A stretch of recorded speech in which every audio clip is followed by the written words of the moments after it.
Before there was Lucky Luciano, Al Capone, or John Gotti, there was one man who laid the foundation for the American Mafia.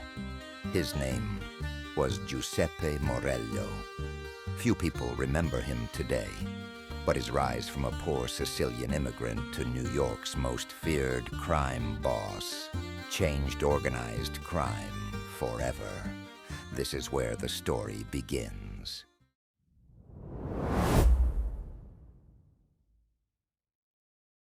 Giuseppe Morello was born in Sicily in 1867, a place where poverty, corruption, and violence shaped everyday life. Many families relied on local mafia groups for protection because they trusted them more than the government. Growing up in this environment, Morello learned early that power didn't come from laws. It came from loyalty, fear, and the willingness to use both. As a child, Giuseppe Morello lost part of his right hand in an accident, earning the nickname the Clutch Hand. Some saw it as a weakness. Morello turned it into a symbol of fear. He wasn't loud or reckless. He was patient, calculating, and always thinking several moves ahead. Qualities that would eventually make him America's first powerful mafia boss. In the early 1890s, Morello left Sicily and immigrated to New York City. Like millions of others, he came searching for opportunity. But the crowded streets of East Harlem offered little hope. Poverty was everywhere, jobs were scarce, and many immigrants were left to fend for themselves. For Morello, crime soon became the fastest path to power and wealth. New York was a city divided by neighborhoods, languages, and gangs. Irish, Jewish, and Italian groups all fought for territory. While most criminals focused on small street operations, Giuseppe Morello saw something much bigger. He believed organized crime could become a powerful business, and he intended to build it himself. Morello didn't recruit strangers. He surrounded himself with family and men from his hometown in Sicily. Loyalty came before money, and betrayal meant death. This inner circle became the foundation of one of America's first organized mafia crews, built on trust, fear, and absolute obedience to its leader. One of Morello's greatest allies was his half-brother, Ignazio Lupo. Known as the Wolf, Lupo had a fearsome reputation and shared Morello's ambition. Together they combined ruthless leadership with careful planning, creating a partnership that would dominate New York's growing Italian underworld. Instead of relying on random violence, Morello used fear as a business strategy. Shop owners received threatening letters demanding money for protection. Those who refused often found their businesses vandalized, or worse. New Yorkers called it the Black Hand. But extortion was only the beginning of Morello's empire. As fear spread through New York's Italian neighborhoods, Morello's influence grew with it. But extortion alone wasn't enough. He wanted an operation that could generate enormous profits while staying hidden from the public. Soon, he turned to a crime that would make his organization one of the richest in America: counterfeiting. Hidden behind a growing criminal empire, Giuseppe Morello had become the most powerful mafia boss in New York. His counterfeit operation brought in fortunes, and his enemies feared his reach. But the bigger his empire became, the harder it was to keep it secret.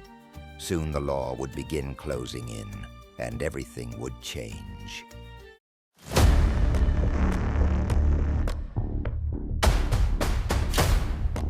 By the early 1900s, Giuseppe Morello was no longer just another gang leader. He controlled one of the most powerful criminal organizations in New York, built on loyalty, fear and profit. But while extortion had made him wealthy, Morello was already planning something far more ambitious. An operation that would flood America with fake money and make his empire nearly untouchable. Morello's organization secretly produced high-quality counterfeit bills and distributed them across the country through a trusted network of associates. The operation generated enormous profits while making it difficult for authorities to trace the source. With money pouring in, Morello wasn't just running a gang anymore. He was building a criminal enterprise that operated like a business. Every successful operation depended on trust. And no one earned Morello's trust more than his half-brother, Ignazio Lupo.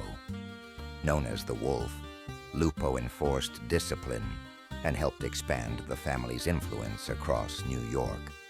Together they balanced Morello's strategy with Lupo's ruthless reputation, creating a partnership few rivals dared challenge.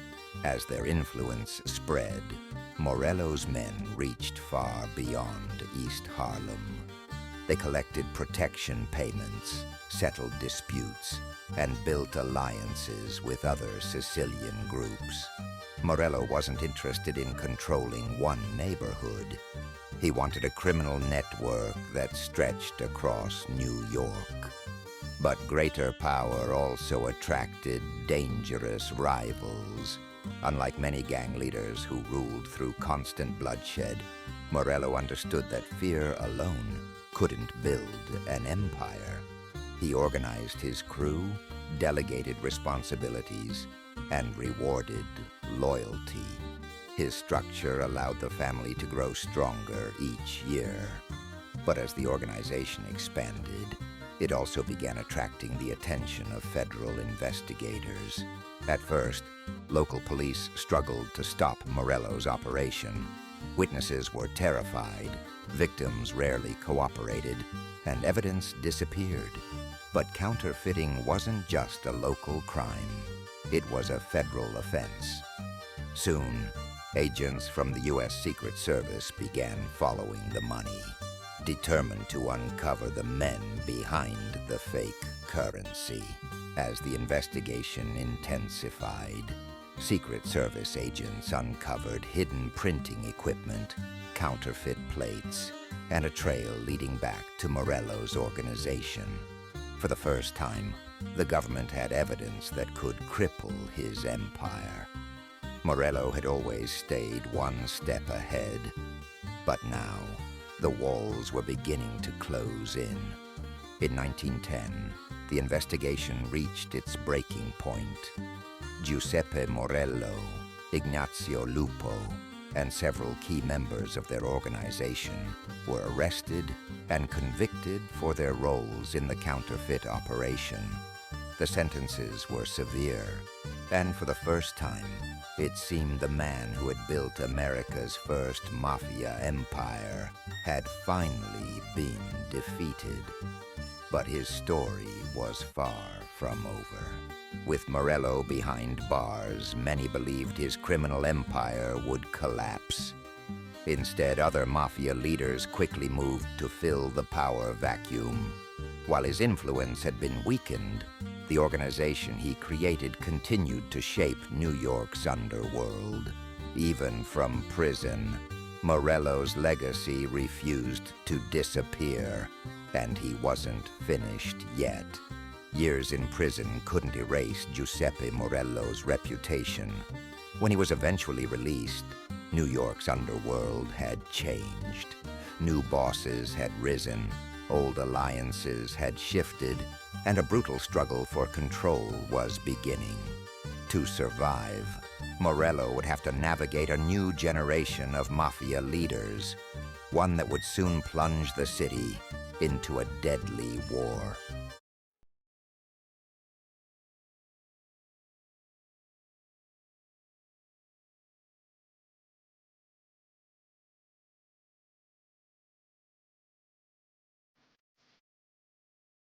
After years behind bars, Giuseppe Morello walked out of prison into a very different New York. The empire he had built was no longer his to command.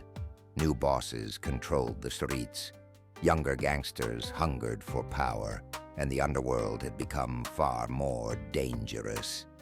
If Morello wanted to survive, he would have to choose a side in the coming Mafia war.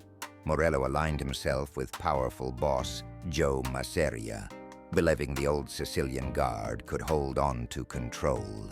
But another ambitious leader, Salvatore Maranzano, had different plans.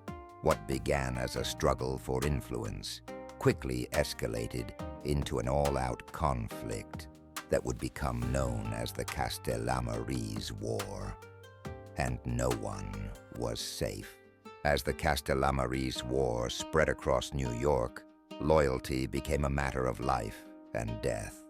Assassinations, betrayals, and shifting alliances became routine.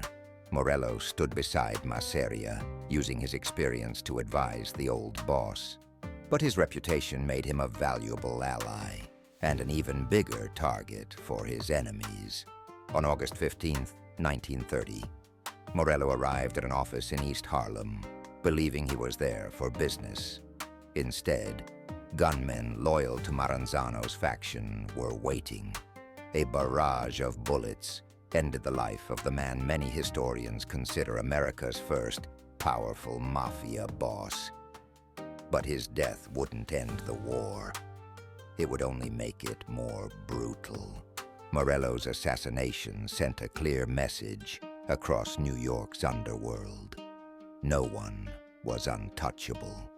The old generation of mafia leaders was disappearing, replaced by younger men willing to reshape organized crime. The war continued to claim lives, but one ambitious gangster was watching every move, waiting for the right moment to change everything. That man was Lucky Luciano. Unlike the aging bosses locked in a bloody power struggle, Luciano saw endless violence as bad for business.